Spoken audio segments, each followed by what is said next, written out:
momentáneamente pues desaparezca. Pero lamentablemente lo que estamos mirando es de que por dejar que las cosas pasen, en nuestro país están apareciendo nuevas áreas en donde estamos detectando casos de leishmaniasis. Y eso pues nos debe poner alertas en el sentido de que no exclusivamente nos vamos a encontrar aquí en las áreas del noroccidente, sino que ahora también aparecen pues hacia el oriente. Y eso pues lamentablemente va a generar un problema porque no hay medicación disponible, ni hay insumos para manejo o para el diagnóstico, y entonces tendremos otro brote de casos sin que a nadie le importe demasiado. La leishmaniasis, de todas maneras, pues constituye un problema de salud pública porque no es exclusivamente el tema del diagnóstico, del tratamiento, sino todo lo que tiene que ver con los determinantes de la salud que ustedes ya los están revisando. Si bien pues hablamos de que esta es una afección que se reconoce más en la zona subtropical o tropical, como vimos en la clase anterior, también aquí en las zonas andinas podemos hacer reconocimiento de esta enfermedad por la movilidad de los pacientes. En Quito particularmente, pues por la cercanía que tenemos con todo el área de los bancos, Pedro Vicente Maldonado, en fin, los pacientes vienen a nuestros servicios y los vamos a diagnosticar acá. Entonces, pues no es que exclusivamente se van a reportar los casos desde esa zona, sino también en áreas que son parte de la zona andina. Y les decía que, ¿por qué es un problema de salud pública? Porque la enfermedad va apareciendo en lugares en donde no se tenía conocimiento anterior. ¿Y esto por qué? Porque hay un ingreso permanente y se transforman los nichos ecológicos de los vectores, de los reservorios. ¿Quiénes son los que ingresan? Las personas, los colonos, que andan buscando pues espacios en donde asentarse con sus familias. Y esto es lo que está sucediendo en el oriente, o está sucediendo en algunas zonas en donde la deforestación ha generado ya una pérdida de esa condición de un bosque tropical y las personas van moviéndose a otros lados y entonces se ven sujetos a un ataque de los insectos y a la presentación de estas enfermedades. O también se da pues porque hay un ingreso temporal.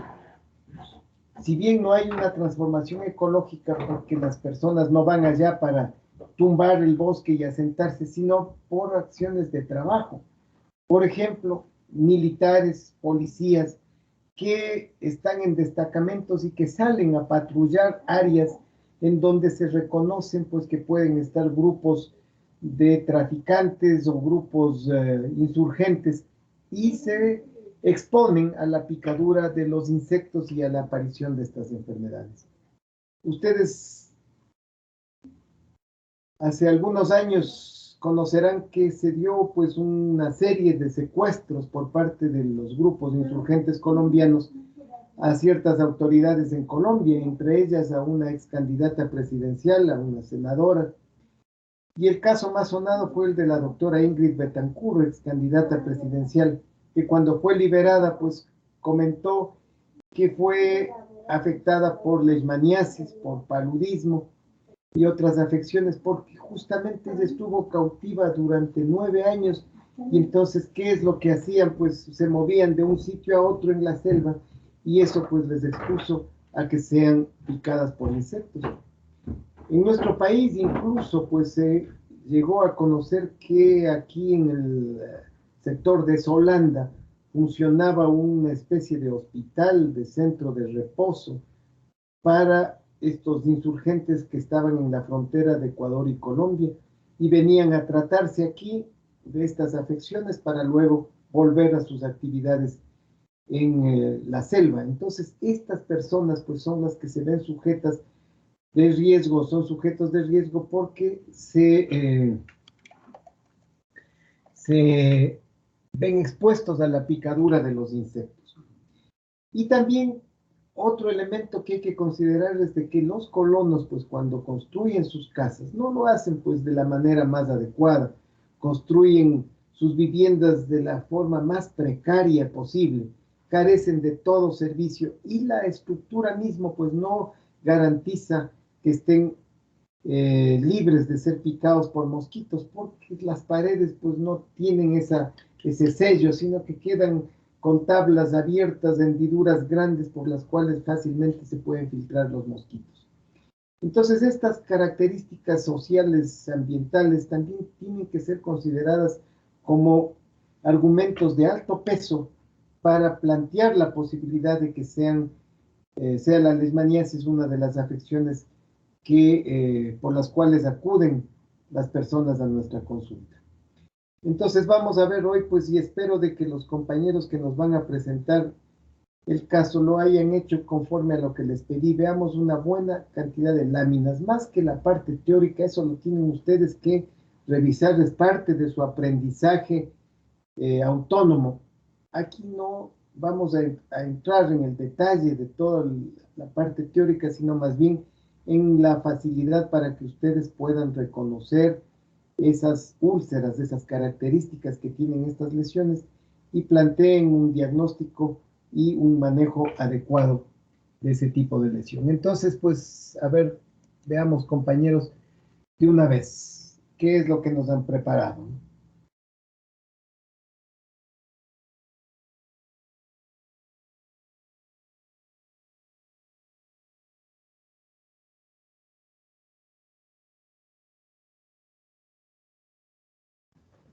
Ya, ¿se puede ver mi pantalla? Disculpen. Sí.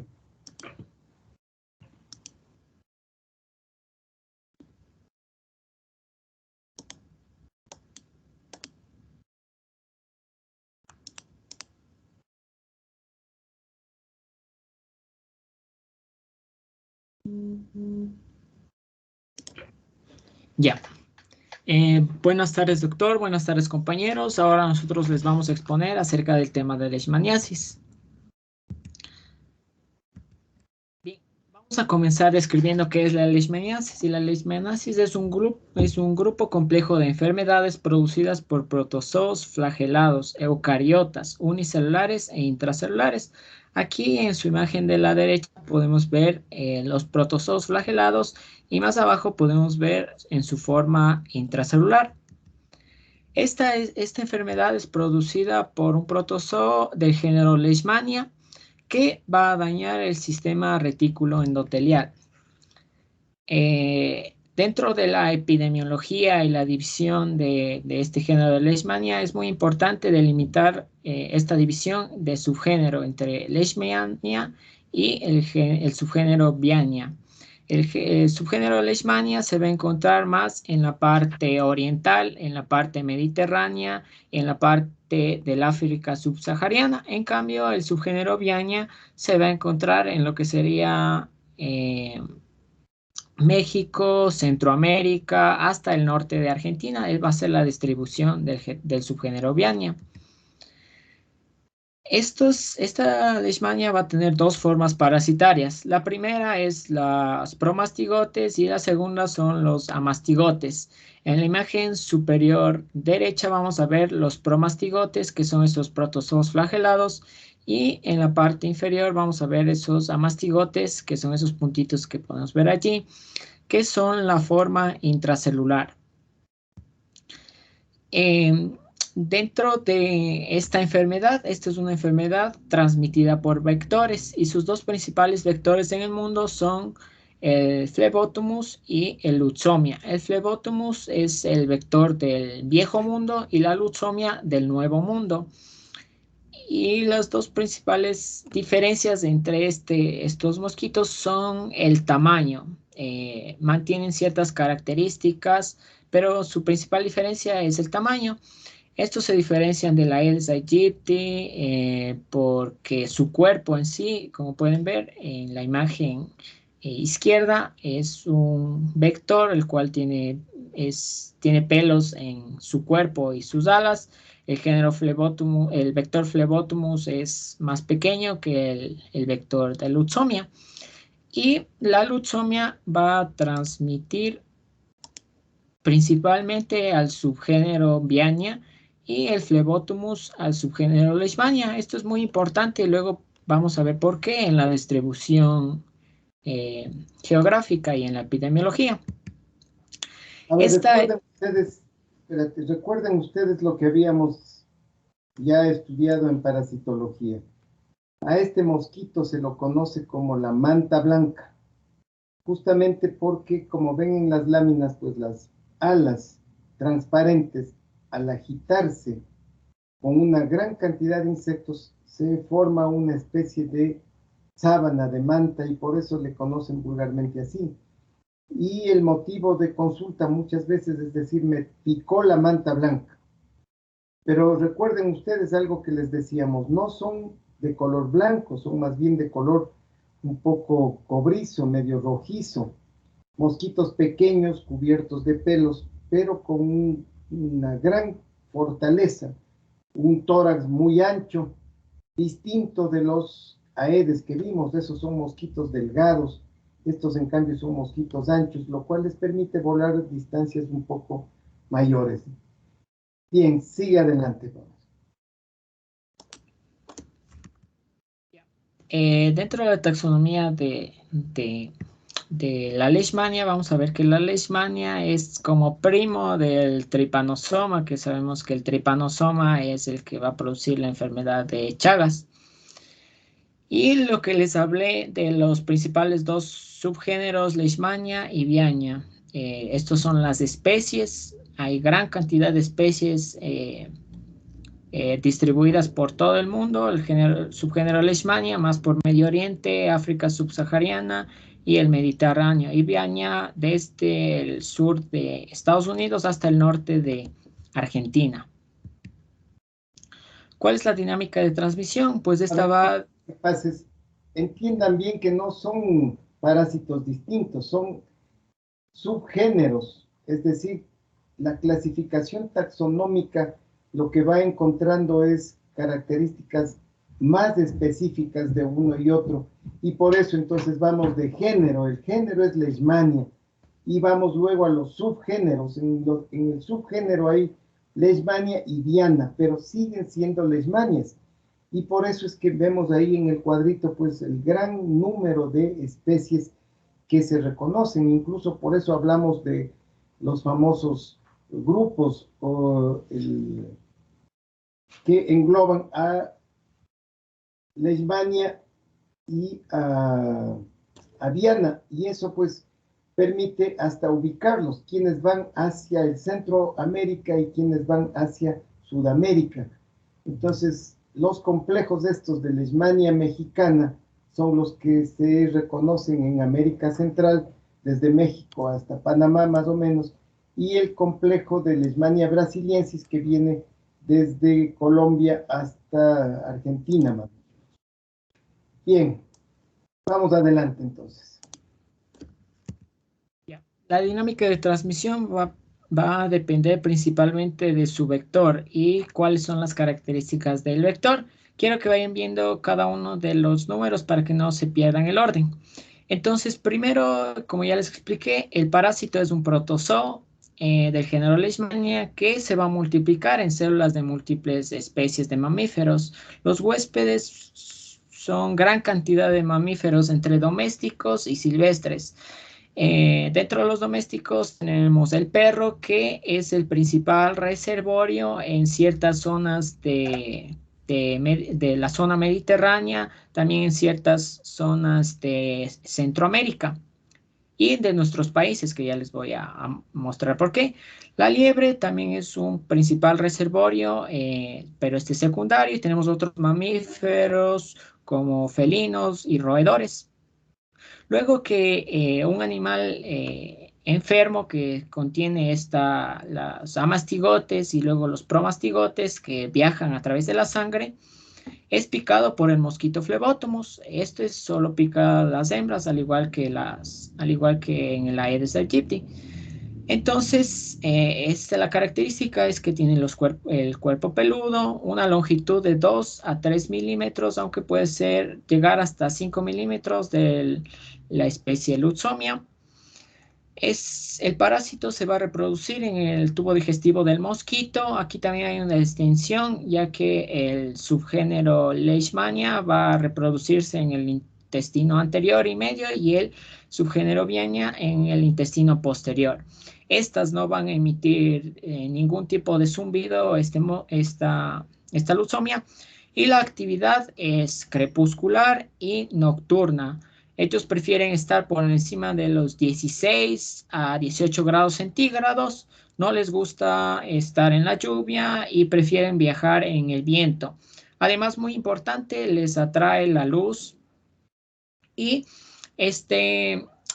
esta luxomia o este Phlebotomus no le gusta viajar mucho a su alrededor, prefiere estar en cuevas húmedas, en los troncos de los árboles, en los nidos de los animales silvestres o en las jaulas de los animales. No le gusta viajar mucho. Y cuando el mosquito vuelve a picar, el parásito pasa a la sangre de nuevo, pasa a la sangre los promastigotes, que son la forma infectante.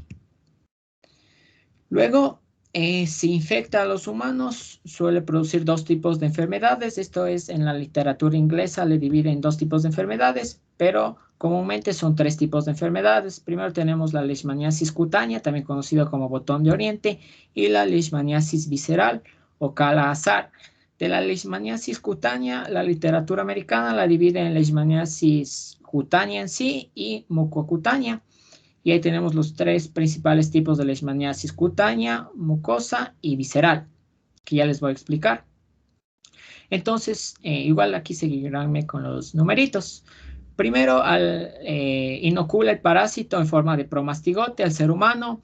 Luego, los macrófagos van a fagocitar estos promastigotes. Una vez dentro de los macrófagos, los promastigotes se transforman en amastigotes y aquí es donde pierden su forma flagelada y se van a reproducir dentro de los macrófagos. Algunos libros dicen que los macrófagos son las células que prefieren para reproducirse estos amastigotes y no se pueden reproducir en los neutrófilos. También tenemos en la 4 que los amastigotes se comienzan a multiplicar y llega un punto en donde la célula, el macrófago, explota y gracias a esto salen gran cantidad de amastigotes y van a infectar las células aledañas. Y aquí va a continuar el ciclo que ya les comenté anteriormente. El mosquito, la luxomia, se vuelve a alimentar de sangre que contiene los infectados con amastigotes, ingiere las células y se va a transformar promastigotes e infecta al vector. Aquí tenemos la epidemiología y en el cuadro que vemos a la izquierda es la distribución geográfica de la leishmaniasis cutánea y mucosa, principalmente en toda la región de Centroamérica y Sudamérica. Como podemos ver, está ampliamente distribuido por la mayoría de países con regiones tropicales y subtropicales de todo el continente. Y vemos también focos en Ecuador, en Perú, en sí, todos los países de la región. Y al lado derecho podemos ver la distribución geográfica de la leishmaniasis visceral. Esta ya es un poco más focalizada y se centra en focos en Brasil principalmente, también focos cerca a Paraguay, cerca a Bolivia, en Argentina, o también se han reportado casos en Venezuela, pero principalmente en la región de Sudamérica se han reportado casos únicamente en Brasil. Dentro de nuestro país también vamos a tener que la leishmaniasis no es una enfermedad poco común, se presenta con gran diversidad, se podría decir. Aquí podemos ver los casos presentados según los años y vemos que los casos han mantenido cierta tendencia, cerca a los 1.300, 1.600 casos, cuando se reportó un foco mayor en 2017. Y las personas que son más, en las que los años en los que se presentan más casos son la edad entre 20 y 40 años, 49 años, que son la edad productiva del país. Entonces, de ahí la relación que tiene el vector con este grupo de edad, que son los que van a estar más expuestos al aire libre, a comparación de los otros grupos etarios. Y dentro del mapa de leishmaniasis en el Ecuador, vamos a encontrar que la zona de Morona, Santiago, es donde se presenta mayor cantidad de casos. Esto fue en el 2020, con 28 casos. También tenemos Esmeraldas y Pichincha, con 16 casos. Todas las provincias de la costa han presentado casos, excepto Santa Elena, algunas provincias de la sierra que comparten zonas tropicales o subtropicales también han presentado casos, y también vemos que existe una alza a la tendencia en las provincias de la Amazonía por esta expansión demográfica que está sufriendo el país. Y este gráfico les puse aquí porque en Colombia, en Perú también se han reportado casos de leishmania, y aquí tenemos las principales formas que se produce. Como les dije, en nuestros países va a ser principalmente el LC, leishmaniasis cutánea, LM, leishmaniasis mucosa. Vemos que en nuestro país y en los países vecinos son las mismas formas clínicas, no varían demasiado. Igual los vectores son muy parecidos y la leishmaniasis también son muy parecidas. Sin embargo, los reservorios, y quiero que presten mucha atención aquí, un reservorio muy común, como les dije anteriormente, es el perro. Y en Colombia se han reportado casos en los cuales los canes de estos perros son reservorios de la leishmaniasis, al igual que en Perú también se han reportado que son reservorio. Sin embargo, en nuestro país no se han reportado que el reservorio sea el perro. Sin embargo, siempre cabe la duda si en Colombia, en Perú es un reservorio. En nuestro país también puede presentarse esa característica. Las formas clínicas son variadas. He allí lo que pusimos al inicio, que es una enfermedad compleja. Dentro de la leishmaniasis cutánea vamos a tener diferentes formas. La más común, la más característica es la forma ulcerada, que ya les voy a explicar. Tenemos la forma diseminada, la difusa y la atípica. También tenemos la leishmaniasis mucosa, o también conocida como mucocutánea, y la leishmaniasis visceral, que no vamos a hablar, no vamos a ahondar en este tipo de forma clínica porque no se presenta en nuestra región. Las manifestaciones clínicas de la leishmaniasis cutánea es que va a comenzar como una mácula eritematosa. La lutzomia, algunos libros describen que la picadura de lutzomia es como la picadura como cuando te salta un poco de aceite hirviendo en la piel. O sea que la picadura sí se va a sentir. Entonces, muchas personas se dan cuenta que reciben esa picadura y se forma una mácula alrededor de donde le picó el insecto. Y luego describen los pacientes que esta mácula, luego se forma una pápula, uno como gránulo, luego se forma un nódulo, y luego tenemos una úlcera. Entonces, la principal manifestación clínica que a nosotros nos da a entender de que se trata de una leishmaniasis cutánea, porque en sí los trastornos dermatológicos son muy amplios y muy variados, pero lo que a nosotros nos importa para diferenciar es esta transición de mácula, pápula, nódulo y úlcera. Y la úlcera también tiene ciertas características. Es una úlcera de bordes elevados, no es dolorosa la palpación, puede tener un diámetro, también el diámetro es variado de 2 a 8 centímetros, de fondo papilomatoso, no es un fondo plano, y comúnmente está recubierto por una costra purulenta. En algunos casos, esta úlcera puede tener una sobreinfección por algún tipo de bacteria, y ahí vamos a tener que va a haber esta costra purulenta, va a variar un poquito más las manifestaciones clínicas si existe algún tipo de de infección dentro de la úlcera. Si existe sobreinfección, puede existir linfangitis, también puede existir adenopatías salientes y la lesión, esta lesión si no se trata, puede curarse espontáneamente, pero va a producir una cicatriz grande, una cicatriz, como pueden ver en la imagen inferior, es una cicatriz grande, una cicatriz en anillo, una cicatriz muy característica de la leishmania. Y también puede producir una manifestación, también es una úlcera de los chicleros, que se le conoce como la ulceración a nivel del pabellón auricular, una zona más sensible. Aquí sí se puede producir dolor y es más propenso a sufrir una sobreinfección bacteriana. A ver, entonces las personas acuden por la presencia de la úlcera. Ese es el motivo de consulta. Ahora nosotros tenemos que describir cómo es esa lesión.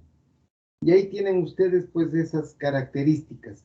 Úlceras de bordes eritematosos, elevados, irregulares en algunos casos, no dolorosos. Pero lo que más nos llama la atención, a ver, miren, si le pones la anterior, por favor, esa, miren, es una lesión de bordes elevados eritematosos y una costra amarillenta en la parte media. A ver, recordarán ustedes cuando estudiamos parasitología, ¿qué es lo que se les decía? Pues que el parásito, el amastigote, empieza a migrar hacia la parte más externa porque ahí tiene tejido de donde alimentarse. Entonces, por eso es que le vemos al borde de la úlcera elevado, eritematoso, porque está ahí el parásito en plena actividad y eso pues genera la respuesta inflamatoria de parte del huésped. En el medio, en cambio, no vamos a encontrar ya parásitos porque simplemente ese tejido ya ha desaparecido y lo que tenemos es una costra. Esto es lo que nosotros debemos poner mucho cuidado, mucho ojo cuando hacemos el examen físico. Y los antecedentes, pues ahí tienen ustedes. La picadura del insecto, la presencia de una mácula, luego una pápula, un nódulo que se ulcera y este va creciendo en cuanto a su tamaño, llegando a tener úlceras de hasta 8 o 10 centímetros de diámetro. Eso significa pues de que ahí hay una gran cantidad de parásitos que están destruyendo el tejido. Entonces esta es la característica de la leishmaniasis cutánea, llamada también leishmaniasis seca o UTA, como se la reconocía anteriormente. Sigue. La úlcera de los chicleros, esa, es en cambio una manifestación que se da más por leishmania mexicana, que está localizada más en Centroamérica. Aquí entre nosotros esta lesión es muy rara que la veamos. Pues miren a qué se llama eso, pues que la úlcera se va comiendo el pabellón auricular hasta producirle la destrucción total. Y chiclero, pues ya decíamos, es porque se presenta en las personas que están en esas áreas en donde se cultivaba mucho, pues ¿cómo es? Ya me olvido el nombre de las plantaciones de caucho, de palma para sacar el caucho, y ahí pues esos cultivadores recibían las picaduras y generaban estas lesiones. Esto sucedía en México a comienzos del siglo pasado y más o menos en los años 50 es que se determina que esta lesión es producida por un parásito que se le reconoce como leishmania mexicana. Bien, sigue adelante. Ya. Aquí tenemos con más detalle las úlceras de la leishmania cutánea. Como pueden ver, puse estas imágenes porque también son muy características y hay allí la importancia de una correcta revisión, de una correcta anamnesis, porque la leishmaniasis cutánea se va a presentar principalmente en zonas expuestas al aire libre, como ven aquí en la imagen izquierda, esta se presenta a nivel de la pantorrilla, a nivel del tobillo, a nivel de la rodilla, que son zonas expuestas. Al igual que tenemos aquí en la zona del tobillo, que también se presenta con una ulceración. Miren la lámina 17, la figura 17. Claramente reconocemos los bordes elevados, engrosados, eritematosos, y el fondo de la úlcera, pues, de color amarillento, ¿no? Es muy característico en esa persona, pues ha tenido múltiples picaduras, como dice, porque tiene lesiones en varias partes de los miembros inferiores. Y las otras lesiones en la lámina 19, pues miren también los bordes elevados y el fondo cicatrizal. Bien, siga.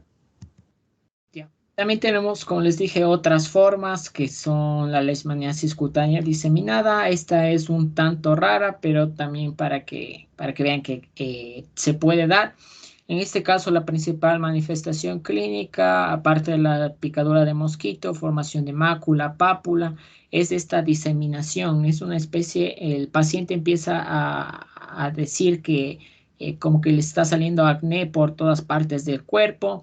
Y las características es que presenta máculas, presenta pápulas, hasta inclusive se puede llegar a ulcerar en ciertas zonas del cuerpo. Y una leishmaniasis, como su nombre lo dice, es la leishmaniasis cutánea típica, que es como que se forma un granuloma, el cuerpo reacciona y va a formar un granuloma, evitando que el parásito progrese, y allí se forma este tipo de lesiones, donde podemos ver podemos ver una mácula o una pápula o inclusive un nódulo, pero no llega a ulcerarse. Luego tenemos la leishmaniasis mucosa, que esta, como la literatura inglesa la describía dentro de la leishmaniasis cutánea, era por un motivo, y es que ocurre generalmente después de meses o años de resuelta la leishmaniasis cutánea. No existe un antecedente previo. Por ejemplo, puede al paciente haberle dado una leishmaniasis cutánea, que él no se haya dado cuenta, haya pensado que es un golpe y se ulceró y se cicatrizó por sí solo. Sin embargo, los parásitos seguían allí y comenzaron a infectar esta parte, la parte mucosa. Especialmente va a haber una destrucción y perforación del tabique. Esto también es muy difícil de poder hacer un diagnóstico diferencial, porque hay muchas otras enfermedades, por ejemplo, el consumo de cocaína, que también puede producir una destrucción y perforación del tabique, por eso la importancia de una anamnesis correcta. En algunos pacientes puede presentarse de forma simultánea con las lesiones cutáneas, es decir, puede presentarse al mismo tiempo una úlcera cutánea, al igual que esta leishmaniasis mucosa. Y las cicatrices previas, que también son importantes, nosotros poder hacer la revisión de aparatos y sistemas, al igual que el examen físico, ver las cicatrices, como veíamos anteriormente, este tipo de cicatrices redondeadas en forma de anillo, que ya nos pueden dar una pauta a esta leishmaniasis mucosa. También el paciente va a presentar obstrucción nasal, prurito, dolor. También va a haber una secreción sanguinolenta, va a haber hemorragia nasal. También se puede producir eritema o edema, al igual que inflamación de la zona. Y ya les voy a mostrar unas imágenes aquí. Estas imágenes que también son características de la leishmaniasis mucosa y cutánea. En la primera imagen, en la figura 26, podemos ver que ya existe una perforación del septo nasal, como en la imagen 27 vemos cómo ya va progresando y la nariz ya se muestra con un mayor volumen, un mayor tamaño. Esto producto de la inflamación que se está extendiendo, al igual que la leishmaniasis puede diseminarse hacia el lado superior, hacia toda la parte mucosa. Inclusive puede llegar hasta el paladar duro y la zona gingival, como podemos ver en la imagen número 29. Y la leishmaniasis... antes de que pases, a ver, reconozcan ustedes las diferencias de una forma clínica con la otra. La seca, llamada también muta, afecta exclusivamente la piel. En cambio, esta llamada húmeda o espundia se lleva pues todo lo que es la nariz y el paladar. Por eso se la llama también mucocutánea. Se lleva las mucosas. Entonces, miren ustedes, la primera manifestación que nosotros vamos a reconocer es el agrandamiento de la nariz y la pérdida del tabique nasal. ¿Qué hace la nariz? Se cae, pues porque ya no tiene este septo que le permite estar elevada y entonces al perder ese sostén se va para adelante y a eso le llamamos el signo de la nariz de tapir. Este animal pues tiene la nariz caída y eso es lo que se ha hecho similitud con la nariz que adopta una persona que está siendo afectada por esta leishmaniasis. Y luego pues el parásito se va comiendo hacia abajo y se puede comer el paladar. Y en esta lámina, en la 29, miren ustedes, ¿qué es lo que encontramos? Ya unas lesiones en el fondo. Ahí hay una línea. No sé si es que alcanzan, a ver, eso, con el... Ahí hay una línea en la mitad, exactamente, esa. Miren, esto y hacia la parte horizontal es lo que conforma la llamada cruz de Escomel. Es un signo de que aquí está la leishmania destruyendo toda esta parte del paladar superior.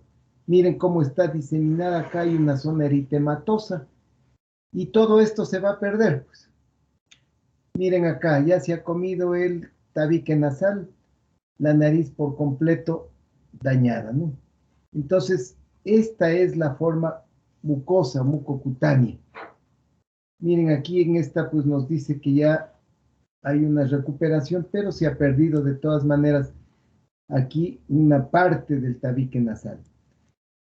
Si recuerdan los casos que se reportaban en el año 2020, pues aquí en el país se han reportado 11 casos de esta afección.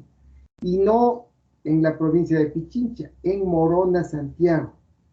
Justamente lo que decía su compañero de que son áreas en donde va siendo colonizada esa zona y las personas suelen ser afectadas. Y entonces lo que nos llama la atención es de que en esa área es posible que la especie de leishmania no sea la misma que está en la zona de Manabí, de Esmeraldas, de Santo Domingo, sino que es una especie distinta, que es posible que sea una panamensis o amazonensis, que tienen esta característica de destruir todo lo que es la mucosa. Bien, entonces hemos visto lo que es la parte clínica y eso es lo importante que quería que reconozcamos. ¿Cómo vamos nosotros a hacer el examen físico y evidenciar estas lesiones para que nos hagan presumir un diagnóstico? Siga. Ya, y luego tenemos la leishmaniasis visceral, que como les dije, es poco frecuente en los países de la región. Únicamente se han encontrado casos aislados en lo que es Brasil, pero las principales características es que va a afectar a personas vulnerables, a personas menores de 5 años o a personas que tengan una infección, tengan VIH. Y las principales características físicas es que va a haber una esplenomegalia, también va a haber una hepatomegalia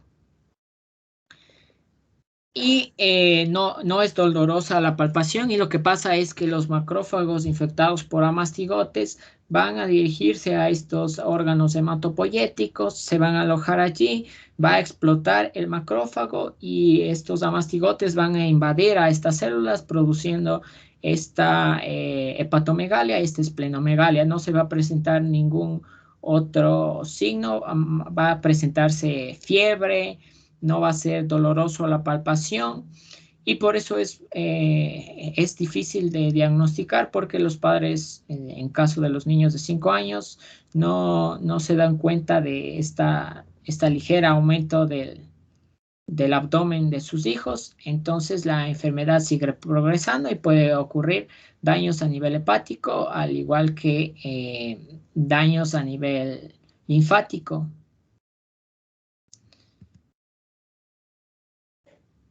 Bien, Bueno, para el entonces ante la sospecha de una leishmaniasis, pues, ¿qué métodos de laboratorio vamos a poder tener a nuestra disposición? Sigan. ya. Primero, para el diagnóstico hay que tener en cuenta el aspecto epidemiológico. Como ya lo dijo, hay zonas endémicas, entonces es aparte las manifestaciones clínicas y el primer método diagnóstico del cual les voy a hablar es el del método directo, en el cual ustedes van a poder ver el amastigote dentro del macrófago. Para este, déjeme ver si le puedo aplastar. No, aplástale nomás porque no me deja pasar. Ya. Para esto, lo que se hace es un raspado del borde de la lesión, como ya les explicaron antes, este parásito migra al borde y por eso está elevado. Miren, como podemos ver en la imagen. O también podemos, como también ya les dijeron, está en el paladar. También se puede tomar la muestra de ahí. De ahí lo que se hace es, bueno, en la siguiente les explico todo el proceso. El frotis directo. Aquí ven lo tiñen con Kiemsa y lo ven al microscopio. Ahí está el macrófago lleno de mastigotes. Tenemos otra que es la prueba intradérmica de Montenegro, que es básicamente como la de la tuberculina. Si recuerdan, esta ve si hay contacto o si hubo contacto, pero no te da si es que es la enfermedad, si es aguda. Entonces lo que se hace es, lo que se inocula es la aplicación de un antígeno compuesto por una suspensión de promastigotes que fueron hechos por cultivo y lo que se debe formar es un nódulo, si ven en el medio, es un nódulo y este debe tener más de 5 milímetros para que sea positiva. Pásale, puedes aplastarle. Y bueno, la PCR, que como en todo vamos a ver si hay material genético de la leishmania, de cualquiera de los tipos, es preferible para la identificación de el género, o no, la identificación de la leishmaniasis panamensis, guayanensis, y es estos tipos, entonces, y así dar un tratamiento más efectivo, porque como les voy a explicar más adelante en un cuadrito que hice, algunos medicamentos van a ser más eficientes en uno u otro. ¿Puedes pasarle? Bueno, y aquí está. Primero se limpia, si tiene una costra encima, se la retira. Obviamente ahí se ve claramente cómo se toma del borde de la lesión, se expande en lo que es un portaobjetos. Hay tiempos, si quieren les digo los tiempos. Bueno, se le deja 30 minutos, después se lo tiñe, se espera 10 minutos y ya se lo puede ver al microscopio. Y van a A ver, verlo. entonces lo que nosotros vamos a solicitar al laboratorio es un frotis de la úlcera. Podemos también hacer un cultivo, podemos entonces pedir frotis y cultivo de la lesión. El PCR, pues que se utiliza también, pero no está disponible, como saben, en todos los laboratorios. Entonces, lo más rápido, lo más simple de hacer es un frotis que se toma la muestra, pues como ven ahí, del borde interno, porque recuerden que ahí están los amastigotes, en el centro ya no hay nada y sería inoficioso que tomemos la muestra de allí. Bien, si es que el resultado es positivo, pues ¿cuál sería el tratamiento? ¿Puedes seguirle? Bueno, básicamente para el cultivo solo se hace una microaspiración del borde de la lesión. Y esta, antes de pasarle, tiene algunos como en contra, porque depende de la experticia del que hace la prueba y también si es que la úlcera está infectada por donde le investigué decía una infección sobreañadida. Entonces una muestra contaminada tal vez no te da un examen positivo. Bueno, para el diagnóstico diferencial tenemos, como ya les dijo Juan, varias enfermedades relacionadas con la piel, con las máculas, con las pápulas, con los nódulos, entre los cuales podemos destacar las porotricosis, la psoriasis, la dermatitis de contacto, que en la siguiente diapositiva tengo imágenes para que ustedes vean cómo a veces llega a confundir pero la úlcera de Leishmania es bastante especial por los bordes elevados, entonces, pero sí se puede llegar a confundir. A ver, miren ustedes de qué hay Igual. lesiones también en la piel que vale la pena descartar, porque también son frecuentes en nuestro medio. Piodermitis, una infección producida por estreptococo. Esporotricosis, recuerden cuando vimos, es una micosis por Sporotrich senki. Cromomicosis, también una micosis. El carcinoma vasocelular, esto también es importante que tengamos en consideración. Úlceras varicosas ya en personas adultas, úlceras traumáticas, psoriasis, en fin. Y en la lesión mucocutánea, pues con lo que tenemos que hacer el diagnóstico es con este carcinoma vasocelular. Miren ustedes varias posibilidades también para coccidioidomicosis, histoplasmosis, que son hongos que pueden provocar este tipo de lesiones. Pero como decía su compañero, es importantísimo que nosotros califiquemos cuáles son los antecedentes. El antecedente social, el antecedente ambiental, dónde vive, a qué se dedica, y luego pues la forma como se presentó la lesión. Ok, sigue. Bien, puedes pasarle. Bueno, aquí solo tenemos imágenes de los distintos tipos de lesiones que encontré para hacer el diagnóstico diferencial. Como vemos, en la primera es la de la leishmania y podemos ver con sus bordes irregulares, alzados, en forma de algunos libros lo dicen en forma de saca bocado. Indolora, importante que sea indolora porque como vamos a ver en la dermatitis de contacto puede ser pruriginosa, puede estar picando. También tenemos a la esporotricosis cutánea que vemos esa úlcera, pero sí es bastante diferente a la vista, no sé. Claro, miren lo que nos llama la atención, pues es en todo hay esa diferencia. No tienen los bordes elevados eritematosos y la costra en la mitad. Pues no, esas lesiones vemos en las otras láminas no son así. Entonces, más del antecedente, pues ya nos ayuda en el diagnóstico. Y el examen de laboratorio, pues ya nos confirma que se trata de una parasitosis. Sigue. Ya puedes pasar.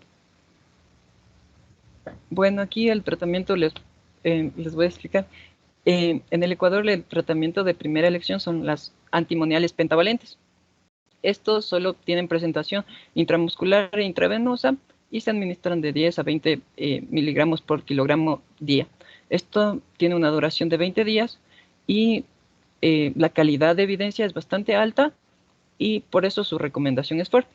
La segunda línea, en caso de que haya reacciones adversas muy fuertes o haya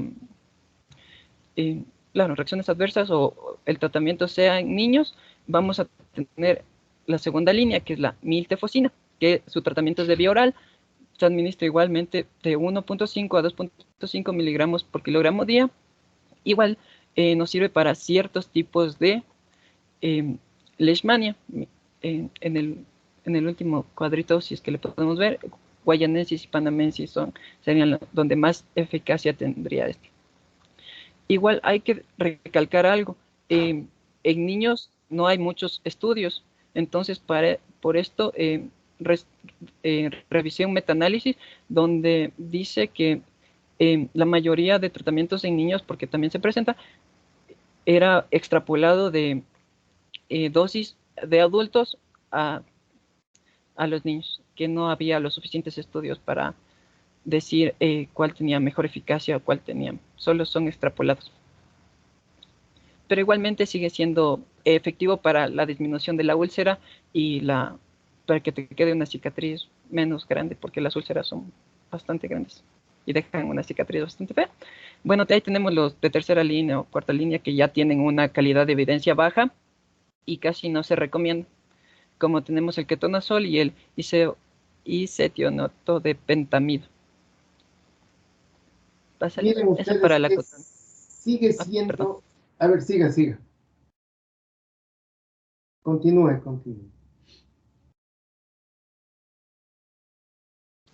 Igual para la leishmania mucosa, mucocutánea, también tenemos a los antimoniales pentavalentes, en donde hay que recalcar igual todos son intravenosa, intramuscular. Se recomienda que no se dé en el mismo lugar. Usualmente usan el glúteo mayor para la aplicación de estos. Y la leishmania visceral, que la fotericina B, que también podemos hacer, que también está, pero no está dentro del cuadro básico de medicamentos.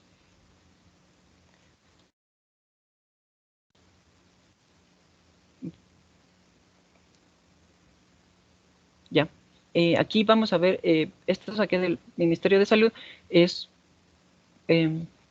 un bonito cuadro donde te dice si cómo proseguir si la lesión es mayor a 3 centímetros o si es menor. Igualmente los de primera línea, la meglumina, el antimoniato de meglumina, y el control va a ser una vez al mes por 3 meses.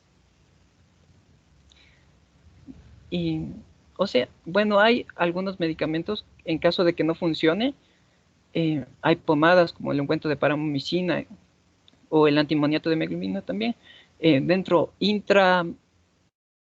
de la lesión intralesional, me parece que les describe, que también funcionan en caso de que no les, pero usualmente no falla en los primero y segunda línea. Pásale. Bueno, y aquí tenemos dentro del cuadro de medicamentos básicos del Ecuador, tenemos a la meglumina en presentación parenteral en una concentración de 300 miligramos por mililitro y se supone que lo deberíamos encontrar en los 3 niveles Y la segunda línea, la metafosina, en presentaciones de 10 y 50 miligramos por vía oral.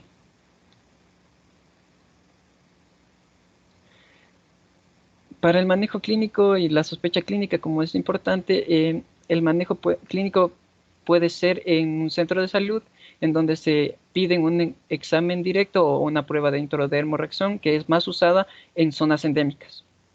Si el examen es positivo, proseguimos con el tratamiento. Pero si el examen es negativo, valdría la pena repetir el examen porque no es muy costoso y la facilidad. Pero en caso de ya derivar a un hospital de mayor complejidad, vamos a ver las distintas alternativas que tenemos.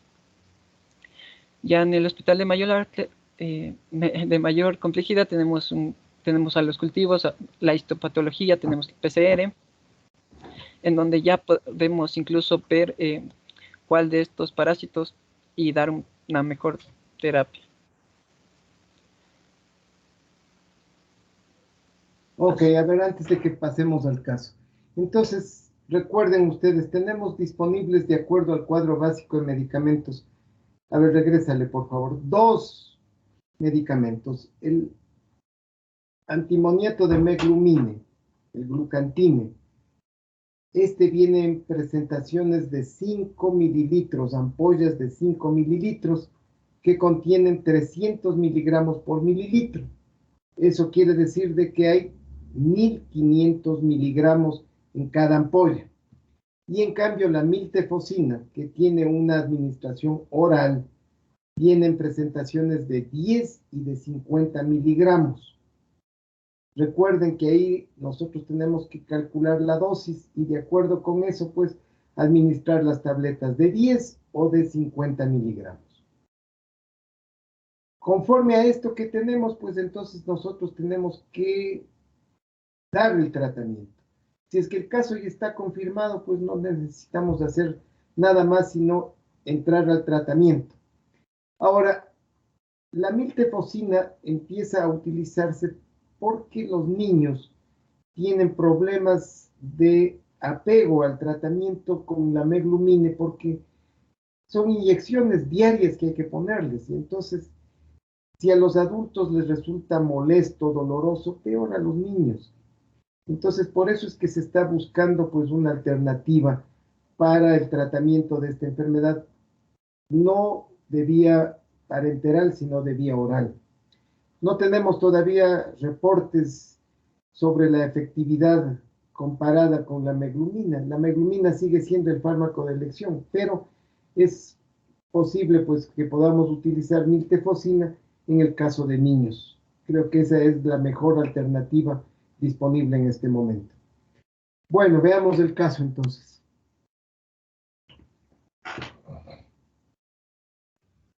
Ya.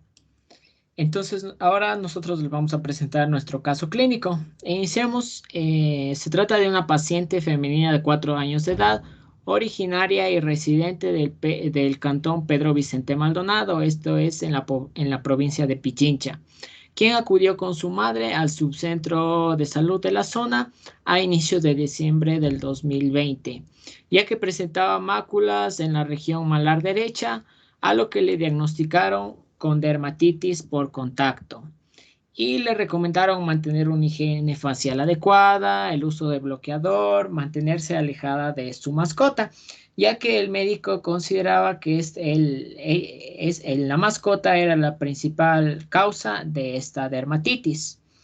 A la madre no le preocupó, ya que su hija, cuando usaba pañal de tela, presentaba el mismo problema en la región de la pelvis, y su pediatra le comentó que se trataba de dermatitis del pañal y le dio la misma recomendación de mantener el área limpia y seca, y automáticamente desapareció el problema. Sin embargo, hace 2 meses la madre notó que la mácula se hizo más grande y se formó una pápula de menos de 1 centímetro.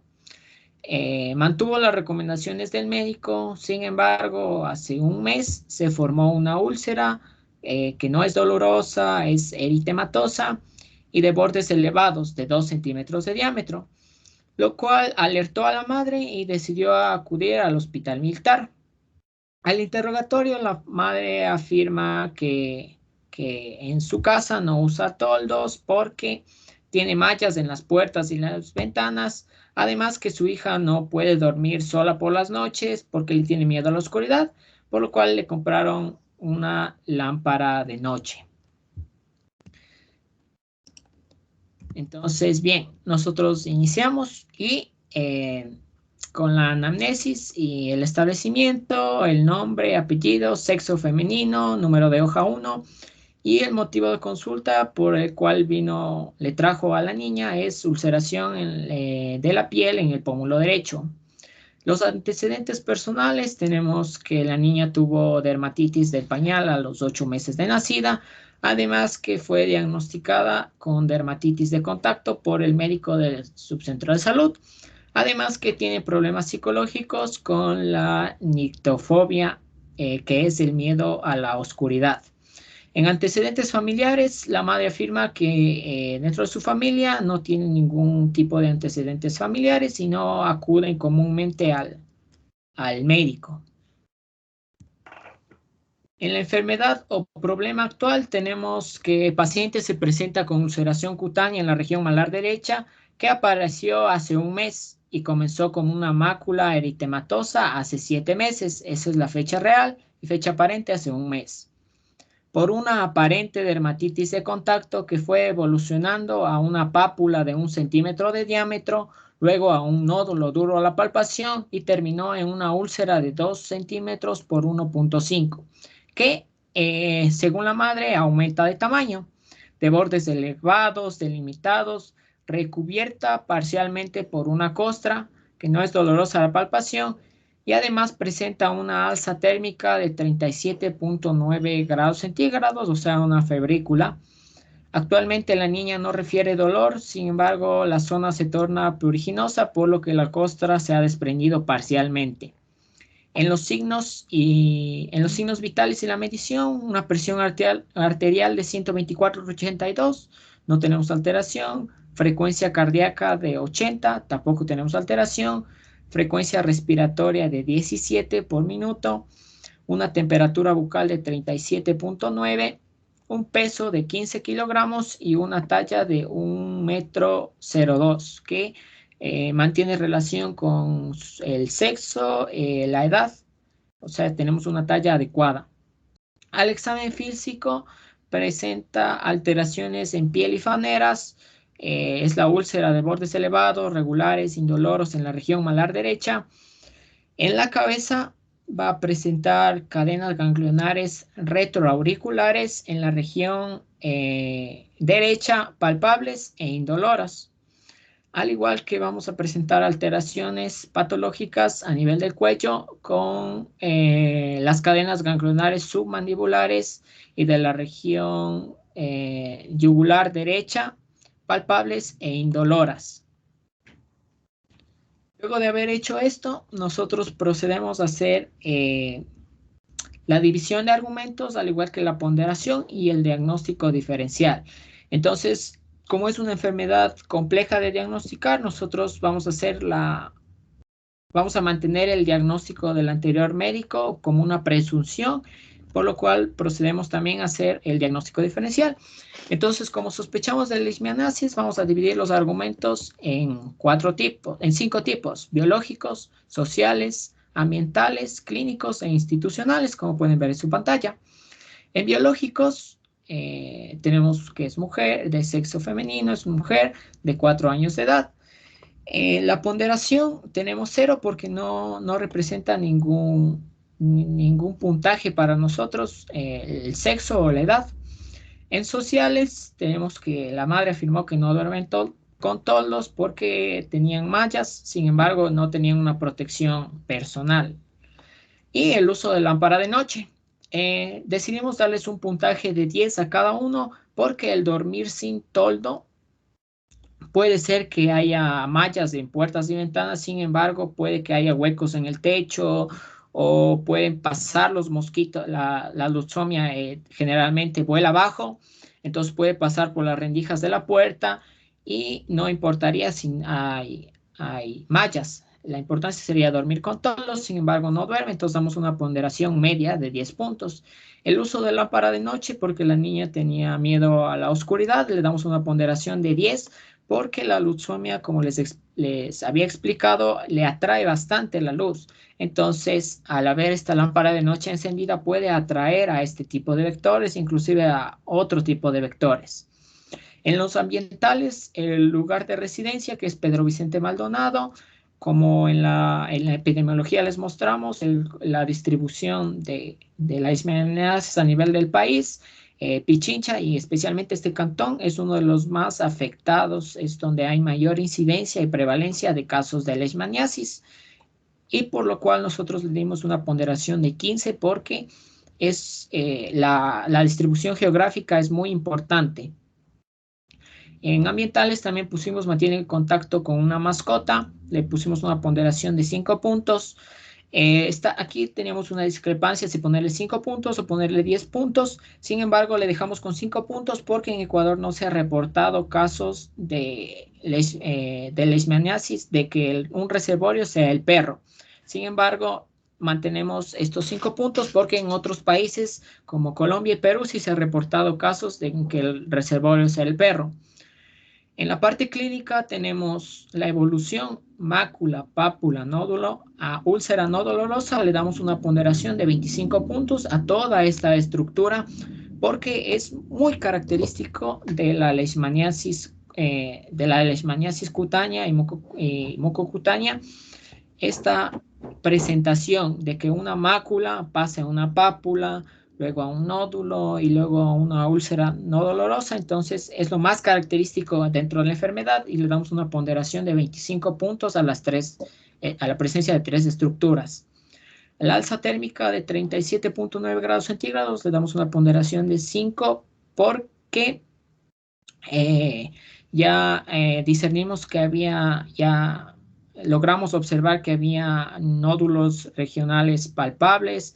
Esto nos puede dar información que se está diseminando la leishmaniasis y por eso producía esta alza térmica, porque se activa la respuesta inmunológica del huésped y va a producir esta alza térmica. Sin embargo, aún no llega a una fiebre y debemos estar atentos a eso. Luego tenemos unos nódulos regionales palpables, que esto le pusimos un puntaje de 10, ya que no es tan característico. Sin embargo, a nosotros nos da la pauta que debemos tratarle rápido porque se está diseminando esta enfermedad. Y además, la característica de que sea regionales también ya nos da a intuir que la úlcera puede estar relacionado a la palpación de los ganglios.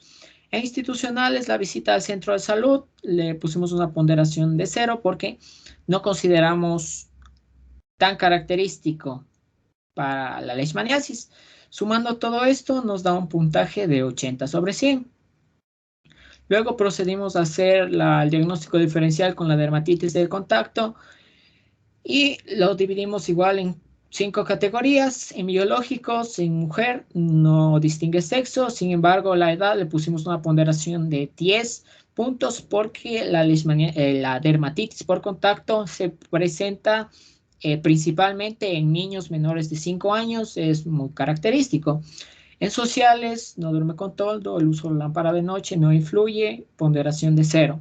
Ambientales, tenemos lugar de residencia, también 0, porque no influye en la dermatitis de contacto. Sin embargo, en los ambientales mantiene contacto con la mascota, le pusimos una ponderación de 10, porque la mascota puede ser un precipitante para que aparezca esta dermatitis de contacto. En los clínicos, la evolución mácula, pápula, nódulo, le pusimos una ponderación media de 10. No es característico que se dé una úlcera, pero puede presentarse.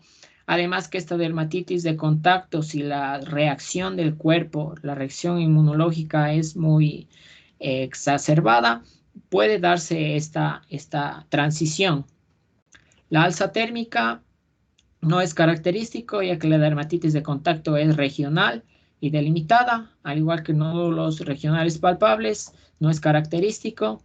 Y también le pusimos como clínicos la dermatitis de pañal, que es un diagnóstico previo que le hicieron cuando tenía menos de 1 año, que esto sí es muy característico, ya que la dermatitis de pañal nos da como un predisponente a que existe alguna reacción inmunológica que se puede presentar. Entonces pusimos una ponderación de 15.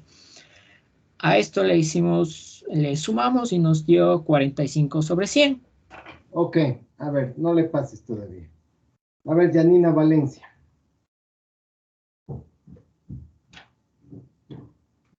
Janina Valencia. Buenas tardes, doctor. Buenas tardes. Entonces, usted es la médica infectóloga, les llaman en el hospital militar en donde está esta niña. Ya los 2 médicos residentes le han evaluado y usted tiene que decidir. A ver, revise qué le parece este caso. Doctor, disculpe, quería avisarle que recién me integré a la clase porque me fui a vacunar, entonces no pude estar desde el principio.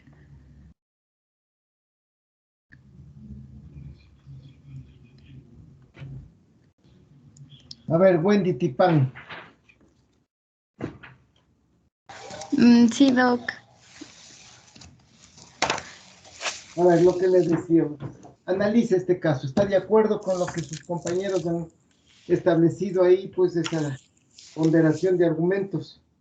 Sí, doc, por lo que por lo que nos habían mencionado de, bueno, en cuanto a los biológicos, como no afectaba, o sea, no tenía ni, o sea, prevalencia de ya sea hombre o mujer, no afecta igual, o ya sean niños o no.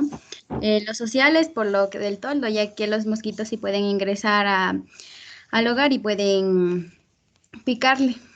Igual, el uso de la lámpara de noche, como había mencionado, que estos mosquitos preferían como la luz. Igual el lugar de residencia, yo creo que eso igual sí es un puntaje alto porque, como habían mencionado, igual era un lugar donde se daba la enfermedad. Y en cuanto a la evolución, igual también sí. También los nódulos podría considerar que tendría un puntaje de 15. Sumar un puntaje de 15. Usted está entonces planteando que podría ser más una leishmaniasis que una dermatitis de contacto. Sí. Ajá. ¿Está de acuerdo con eso? Sí, doc. Bueno, entonces, ¿cuál sería su indicación? Pues usted está en el hospital militar. ¿Qué exámenes va a solicitar? Podría ser el PCR o el frotis, también el frotis. No, pues a ver, no me diga podría ser. Usted es la que está definiendo qué exámenes va a solicitar. El frotis, doc. El frotis de los bordes. ¿Frotis de qué? De los bordes, de la úlcera. Del borde Frotis de la úlcera. Ajá, ¿Qué de la más? úlcera. Luego también podría ser el cultivo de los amastigotes. No. Pues, a ver. Verá que usted es la que está manejando este caso. Ya, doc. Entonces, Me pidió el frotis. ¿Y qué de la espera ver el frotis?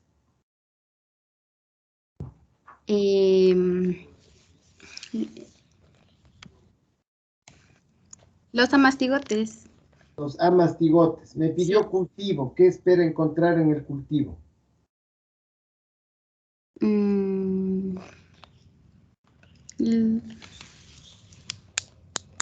No sé, o sea, los amastigotes, doc. No, pues en el cultivo nunca hay amastigotes. ¿El PCR para qué pidió? ¿Qué quiere hacer con eso? Al PCR decía que era como para ver, o sea, para identificar el género, para saber el tipo de Leishmania, igual para dar el tratamiento.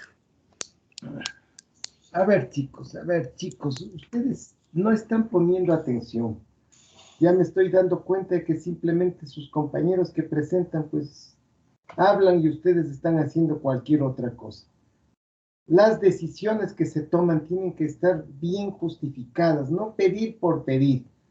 Entonces, si yo pido pues un frotis es porque pienso que hay ahí amastigotes. Si pido un cultivo es porque pienso que van a crecer promastigotes. Y si pido un PCR es porque quiero establecer cuál es la especie de Leishmania. Porque el PCR, ¿qué es lo que hace? Pues está haciendo un análisis del ADN del parásito. Y eso es lo que nos va a permitir diferenciar la especie. A ver, entonces, señor Guerrón. Mande, doc. A ver, dele los resultados del laboratorio. ¿Qué se ha encontrado? Bueno, encontramos lo que es el frotis, lo encontramos positivo si encontramos los amastigotes, y en la PCR encontramos que era la especie era panamensis. Ajá. Muy bien, ya, entonces tenemos la certeza. ¿Cuál es su diagnóstico definitivo? Yo mismo, un Sí. 100% de diagnóstico para Leishmania, porque ya veo los amastigotes, entonces que eso es Leishmania. Ok, a ver, entonces, indíquenos cuál es su decisión terapéutica. Ya, como ya lo recalcó usted, como es una niña, yo prefiero el tratamiento oral, darle una medicación oral, en este caso era la de segunda línea, la miltefosina, porque la adherencia del paciente no sería muy buena llevarle todos los días al doctor para que porque lo va a asociar a algo malo. Siempre que voy al doctor me van a pinchar, entonces no voy a ir. Bueno, entonces elijo la miltefosina. En este caso, como viene hay que calcularle, ¿no? La dosis. La niña pesa 15 kilogramos, viene en 10. En la dosis se le da de 1.5 a 2.5, se le hace un promedio de 2, le voy a dar de 2 miligramos. Entonces le multiplico el 2 por 15, me sale 30 miligramos por día que le debo dar. No sé si tienes la diapositiva para que bueno, le voy a dar 30 miligramos por día vía oral. Esto, como ya vimos, tenemos una presentación, dos presentaciones de 10 y de 50. Yo prefiero darle la de 10, darle 3 veces al día con las comidas, porque es una niña y la mamá le puede administrar la medicación. Ya, entonces... Entonces, espérate. A ver, usted escoge cuál droga le va a administrar a esta niña, pues, y ha decidido por la edad de la niña, por la facilidad de la administración, utilizar miltefosina. Bien, si entonces calcula la dosis, pues, usted decide a 2 miligramos, la niña pesa 15, le da 30 miligramos. Muy bien, esa es su dosis diaria, perfecto. 30 miligramos vía oral día por 28 días. Así tiene que escribir usted qué es lo que va a administrar. Y lo que tendría que poner ahí un poco, si es que quiere aclarar, es 10 miligramos TID, ¿verdad? Que es la presentación, es decir, para que quede más específico, 10 miligramos 3 veces al día. Con lo cual, pues, estamos haciendo completando la dosis que se ha calculado. Muy bien, ¿qué otra cosa? Ya lo que yo haría es que la paciente regrese para ver si hay una involución de la úlcera, si el tratamiento está sirviendo. Igual los controles una vez al mes por 3 meses. Después de ver si el tratamiento está funcionando, entonces ya se le puede dejar que la madre le siga administrando por los 28 días el medicamento. Igual que la madre nos avise si es que presenta un alza en la temperatura o si la úlcera crece, es importante que nos avise esta parte. Entonces hay que decirle a la madre que cualquier cosa nos avise. Igual la miltefosina tiene algunos... A dar a la madre. Perdón. ¿Qué receta le da? Ya, bueno, tenemos que se le debe dar 3 pastillas, 3 comprimidos. Ah, miren, aquí está. En la terapéutica, no me lo pases. Bueno, entonces multiplicamos la dosis diaria por el número de días. En este caso nos daría 84 aquí al lado derecho, si lo pueden ver, 84 comprimidos. Ahí le ponemos la presentación y le explicamos las advertencias que podría darle dolor abdominal, vómitos, en algunos casos se ha visto pérdida de peso o mialgias, artralgias. Todos estos, advertirle a la madre porque es una niña de 4 años. A ver, hipotéticamente digamos que no hay miltefosina y solo hay glucantime. ¿Cómo le daría el tratamiento? Bueno, con el glucantime. A ver, regrésale. Acuérdese, me toca volver a calcular. No me lea, pues.